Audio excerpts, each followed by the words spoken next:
이스라엘 왕들이 많이 있었는데 그 여러 왕들 가운데 대표적으로 하나님의 칭찬을 받는 왕은 항상 다윗입니다. 다윗은 항상 하나님의 말씀에 보면 신실하고 전심으로 하나님을 따르고 하나님을 온전히 섬기고 정직하게 행하였다. 이것이 항상 다윗의 평가가 그렇게 나오는데요. 그런데 이스라엘 왕 가운데 북이스라엘과 남유다를 통틀어서 항상 가장 악한 왕이 누구냐라고 하면 늘 여로보암이 나오는 거예요. 길이길이 여로보암이 이렇게 나옵니다. 그가 그렇게 이름이 남은 이유는 하나님을 섬기는 데서 떠나서 금송아지 우상을 숭배하는 그 우상 숭배로 그가 처음으로 들어선 왕이기 때문에 그렇고, 그 때문에 자신뿐만 아니라 이스라엘 온 백성이 우상 숭배에 물들었다 하는 것입니다. 그 아들이 이제 병이 들었다고 하는데 오늘 14장에 보니까 자신의 아내에게 선지자를 찾아가라고 합니다. 아히야를 찾아가라. 예전에 자기에게 예언을 해줬던 그 선지자입니다. 너가 북이스라엘의 왕이 될 것이다 예언을 했던 선지자인데, 하나님을 떠나서 우상을 숭배하다가도 참 죄인들의 속성이 이런 겁니다. 하나님을 떠나가서 세상을 찾고 우상을 숭배하다가도 정말 다급한 일이 생기면 다시 하나님을 찾아요. 딱 그런 모습인 거예요. 여로보암이 아들이 죽게 되었습니다. 그리고 선지자를 찾아가는 거예요. 지금까지 우상한테 그렇게 우상 앞에 절을 하더니 이제 선지자를 찾아가는 겁니다. 좀 더 일찍 회개하고 그가 하나님 앞에 회개했더라면 다윗과 같이, 다윗도 범죄하였는데 하나님 앞에 회개하고 다시 전심으로 돌아오니까 하나님이 다 돌이키게 해주셨는데, 그런 것, 하나님 앞에 이 생명의 길, 복된 길은 다 놓치고 평생 하나님 앞에 우상을 숭배하고 죄악을 범하다가 이제 마지막 때 가서 세상에서 잃어버릴 거 다 잃어버리고 병들고 저주받은 상태가 돼서 하나님 앞에 나온다면 얼마나 안타깝습니까? 좀 더 일찍 하나님 앞에 나왔으면 좋았을 텐데, 좀 더 일찍 회개하였으면 좋았을 텐데 하는 생각이 드는 겁니다. 그 사람이 지금 여로보암의 상태인 거죠. 그 아내를 변장을 시키고 실로에 있는 선지자 아히야를 찾아가게 합니다. 그리고 자신의 아들이 어떻게 될 것인지 물어보라고 합니다. 그때 선지자 아히야는 나이가 이미 많았어요. 앞을 잘 볼 수 없는 상태입니다. 그래서 변장을 하면 들키지 않을 거라고 생각했지만 하나님의 선지자를 너무 띄엄띄엄 본 것이죠. 하나님의 선지자가 그 정도로 허술하지 않죠. 아무리 변장을 하고 나타나서 물으면 여로보암의 아내인지 모를 것이라고 생각한 것입니까? 여로보암이 이제 얼마나 어리석은 마음을 가지고 있는지 잘 보여주는 거예요. 하나님의 선지자에 대해서, 하나님에 대해서 잘 모르는 거예요. 하나님께서 다 알고 계시고 하나님이 이 역사의 주관자가 되시고 하나님이 이 세상을 다스리고 내 이 지금 생과 오는 생애를 모두 주관하시는 분이라는 것을 알았더라면 그렇게 하지 않았을 텐데, 얼마나 어리석은 신앙을 가지고 있었으면 변장을 하고 가라고 얘기를 하는 겁니다. 그러나 선지자 아히야는 하나님의 계시를 미리 받습니다. 여로보암의 아내가 차려할 것이다. 그러니까 이렇게 대답하라고 말씀을 주십니다. 그리고 찾아왔을 때 그 아내에게 하나님의 말씀을 전하는데, 성경에서 한 사람에게, 또 한 가문에게 이렇게나 하나님이 저주하신 그 사람이 또 있을까 싶을 정도로 하나님의 저주가 계속 연이어지는 그런 저주의 말씀들이 이어집니다. 첫 번째로 아히야에게 주신 하나님 말씀은 여로보암이 하나님을 떠났기 때문에 하나님이 북이스라엘의 10지파를 맡겨주셨음에도 불구하고 다윗과 같이 전심으로 여호와를 따르지 않고 하나님을 보시기에 정직하게 행하지 않고 우상을 만들어 섬겼기 때문에 이러한 저주가 너에게 임할 것이다. 너의 가문에 임할 것이다. 그렇게 말하면서 둘째, 여로보암에 속한 사내는 다 쓸어버릴 것이다 합니다. 거름더미를 쓸어버린 것 같이 쓸어버릴 것이다. 여로보암에 속한 자가 성읍에서 죽으면 개가 먹고 들에서 죽으면 공중의 새가 먹을 것이다 말씀합니다.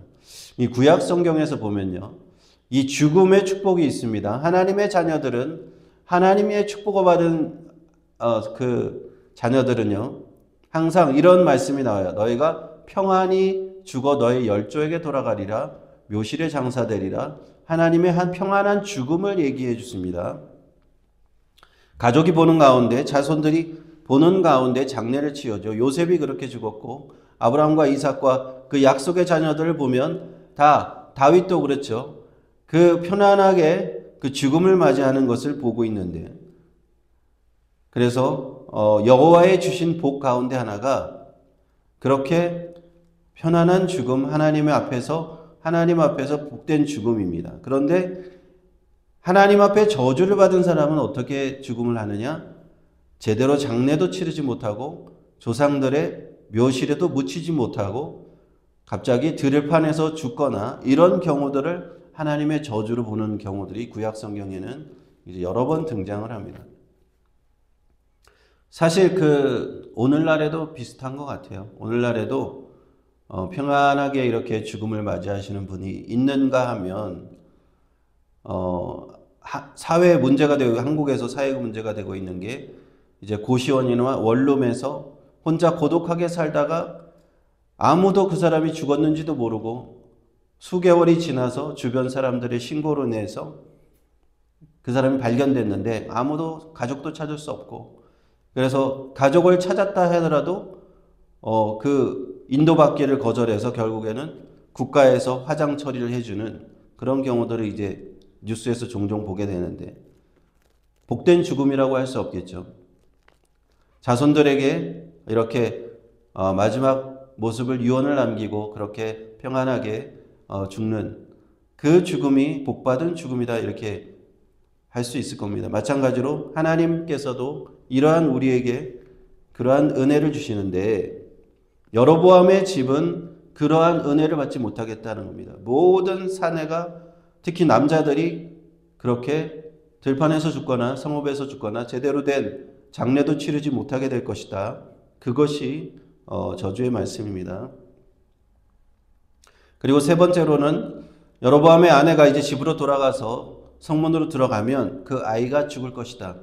왜 그 아이가 어떻게 되는지 물어보라고 보냈잖아요. 근데 그 아이가 죽을 것인데, 여기서 특별한 말씀이 있습니다. 그 아이는 제대로 장례를 치우고 조상의 묘실에 편안하게 묻히는 유일한 아이가 될 것이다.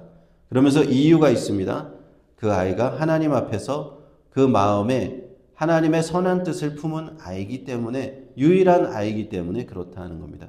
그래서 비록 죽게 될 것이지만 하나님의 평안한 죽음을 그는 보장받습니다. 그리고 네 번째로는 언젠가 이스라엘 중에 한 왕을 세울 것인데, 여로보암의 집을 완전히 끊어버릴 이스라엘의 한 왕을 세우실 것이고, 다섯 번째로는 결국에는 북이스라엘은 멸망할 것이고, 이 예언이 있은 지 한 거의 300년 후지만 아수르에게 이제 BC 주전 722년에 멸망이 됩니다. 북이스라엘은 멸망하고 포로로 잡혀갈 것이다. 이것이 이제 다섯 번째 저주의 예언입니다. 여로보암은 자신의 병든 아들을 위해서 선지자에게 좋은 소식을 듣기 위해서 그 아내를 보냈을 것이에요. 혹시라도 좋은 소식을 못 들었더라 하더라도 내가 여로보암인 것을 아무도 알게 하지 않으려고 변장을 시켜가지고 보냈어요. 그러나 하나님께서는 그 선지자를 통해서 엄청난 말씀, 저주의 말씀을 그에게 주십니다. 그 아내는 집으로 돌아가서 문지방을 넘자마자 그 아들은 죽었다. 그리고 장례를 치렀다는 얘기가 마지막에 나옵니다.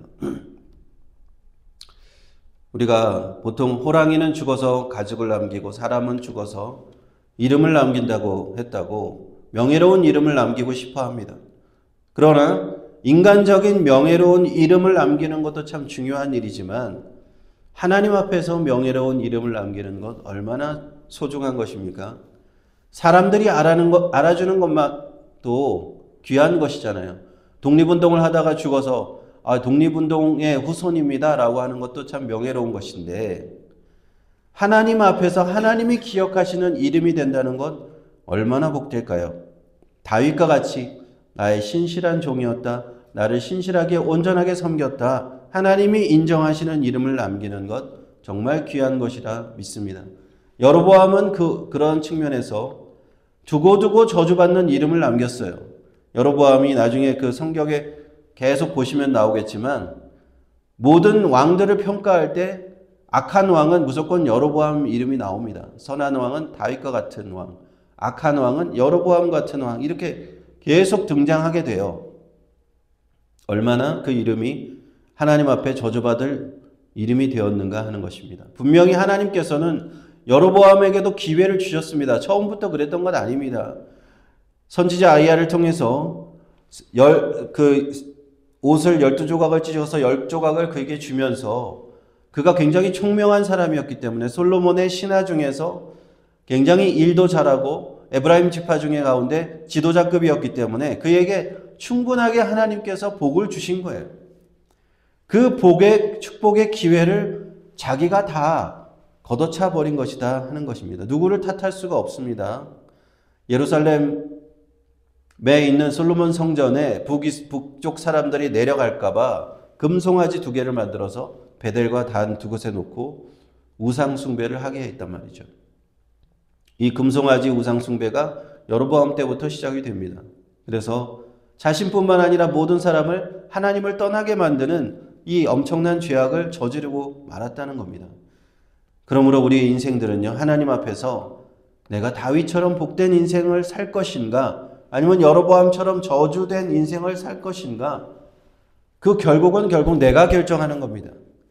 하나님께 탓할 수 없는 것이고, 하나님은 분명히 우리에게 축복의 말씀을 주셨고, 우리가 이러한 인생길을 가라고 하나님은 늘 우리를 권면하시고 견책하시고 인도하시는 겁니다. 성령께서 늘 인도하세요. 혹시 그렇게 살아가려다가 잘못하고 실수할 때도 있죠.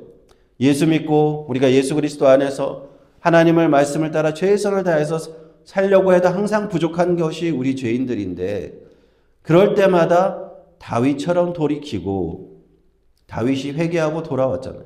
전심으로 회개하고 돌아와서 다시 하나님을 붙잡기만 하면 되는데, 그러면 다시 복된 삶으로 돌아올 수 있는 겁니다.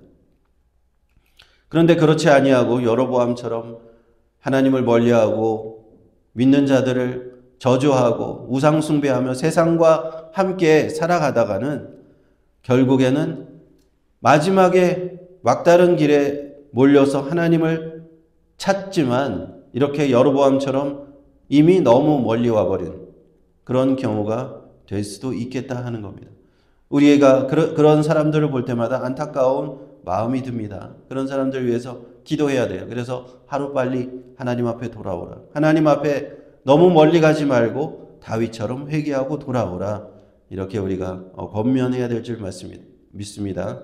그리고 우리는 오늘 말씀처럼 나는 그렇게 하나님 앞에서 다윗처럼 복된 길을 살겠습니다. 다시 한번 다짐하면서 결단하면서 나아가야 될 줄로 믿습니다. 기도하겠습니다. 하나님 은혜를 감사합니다. 오늘 말씀을 통해서 우리에게 복된 길, 축복의 길, 영원히 하나님께 인정받는 그 길을 알려주심을 감사합니다. 하나님을 떠나서 우리가 복된 길을 살 수 없습니다.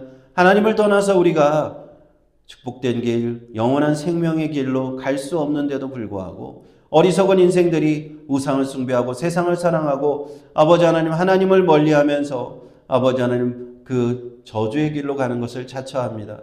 하나님, 이러한 아버지 하나님 불쌍한 인생들에게 하나님 은혜와 긍휼 베풀어 주시고 다시금 하나님 품에 돌아와 축복의 길 다시 회복하게 도와주옵소서. 예수님의 이름으로 기도합니다. 아멘.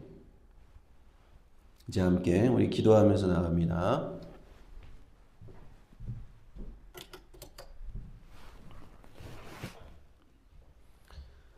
오늘 우리 말씀을 생각하시면서 하나님, 우리가 주님 앞에 복된 길 걷게 하여 주옵소서. 아버지, 전심으로 하나님을 섬기며 다윗과 같이 칭찬받는 그 이름, 인정받는 주님 믿음의 이름을 우리가 후세에 남기게 하여 주옵소서. 하나님 나라의 생명책에 그 이름이 기록되게 하여 주옵소서. 아버지 하나님, 저주의 길을 가려는 아버지 하나님, 그러한 못된 마음 우리 마음속에 다 제하여 주시고, 아버지 죄악과 아버지 그 결과는 하나님의 품을 떠나면 아버지 하나님 그 여로보암의 집과 같이 된다는 것 주님께서 가르침 주셨습니다. 우리에게 경계와 견책의 말씀으로 남겨주셨사오니 우리가 그런 길 가지 않도록 도와주옵시고, 아버지 그런 사람들을 위해서 우리도 중보기도 합니다. 하나님 우리의 기도를 들어달라고 우리 기도하며 나가겠습니다. 우리 주여 한번 부르시고 기도합니다. 주여. 아버지 이 시간 하나님의 아버지 은혜를 인하여 아버지 하나님 말씀을 인하여 하나님 앞에 아버지 우리가 나아갑니다. 하나님이 이 세상에서 하나님을 떠나서 아버지 복된 길이 없고 아버지 하나님 생명의 길이 없음을 아버지 하나님 우리가 깨닫게 하심을 감사합니다. 하나님을 떠난 자 세상에서 잠시 잘 먹고 잘 살고 잠시 희락을 누리는 듯 하지만 아버지 영원한 하나님의 아버지 전에 갔을 때, 하나님 품에 돌아갔을 때 아버지 돌아갈 본향이 없다면 아버지 그것은 아버지 저주의 길일 것입니다. 아버지 하나님 이러한 예수 그리스도 안에서 우리를 살리시고 십자가를 통해서 우리를 아버지 구원하신 하나님의 놀라우신 은혜 우리가 깨닫고 깊이 깨닫고 나아갈 수 있도록 도와주시옵소서. 아버지 하나님 아직도 하나님 앞에 품에 돌아오지 않은 아버지 영혼들이 있다면 우리가 그들에게 전하게 하시고 예수 품에 돌아오라, 아버지 생명의 길로 돌아오라고 아버지 우리가 전하게 하여 주옵소서. 한 사람이라도 아버지 하나님 멸망받는 그 길에 그저 달려가지 않게 하시고 아버지 하나님 우리가 그들을 손을 붙잡고 하나님의 품에 우리가 안길 수 있도록 인도하여 주옵소서. 짧은 인생 가운데 아버지 세상을 자랑하지 아니하고 우상을 자랑하지 아니하고 오직 하나님 품에 나아갈 수 있도록 축복하여 주옵소서.